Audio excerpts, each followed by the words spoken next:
आता उद्धव ठाकरे आणि एकनाथ शिंदे यांच्यात मात्र या दसरा मेळाव्याच्या माध्यमातून शब्दबाण पाहायला मिळाले।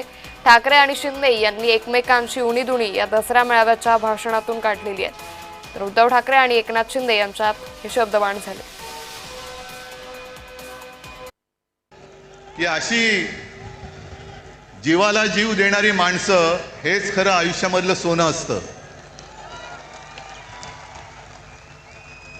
आणि म्हणूनच अनेक पक्षांचं आपल्या शिवसेना फोडण्याकडे लक्ष आहे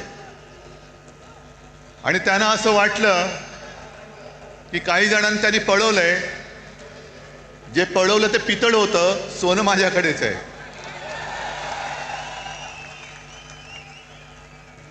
आता घरून येताना मी आजूबाजूला पाहत होतो,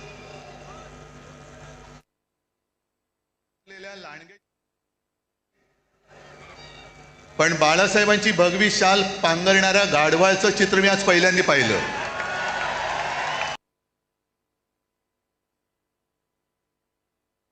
पाकिस्तान म्हणतो आमच्याशी नडू नका, आम्ही नाही तर काही आम्ही पण दाखवता का? अरे कोण तुम्ही दाखवणार? गीदड़ शेर की खाल पहनकर शेर नहीं बनता, शेर शेर वही शेर होता है और उसका नाम है प्रधानमंत्री नरेंद्र मोदी। मी अभिमानाने सांगतो। कमळाबाईच्या कारभाराने कमळाबाईंनी स्वतःची कमळं फुलवून घेतलेत,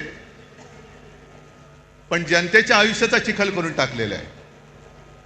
जी हालत शेतकऱ्यांची झाले त्याची थोडीशी चुणूक आपल्याला येईल या पावसात भिजताना आणि चिखलात बसल्यावरती। घरादाराचं संपूर्णपणे चिखल झालेलं आहे त्यांच्या। शेतकऱ्याची शेतजमीन तर वाहून गेलीच, पण घरादारामध्ये सुद्धा चिखल घुसलेला आहे। राहायचं कुठे? शेतकरी जो आपल्याला अन्नधान्य देतो, 2 घास देतो, तो शेतकरी आज विचारतोय की आम्ही खायचं काय?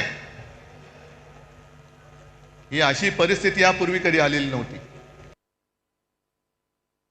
आपण जो निर्णय घेतला, बाळासाहेब असते तर त्यांनी देखील आपल्या शिवसैनिकांची पाठ थोपटली असती।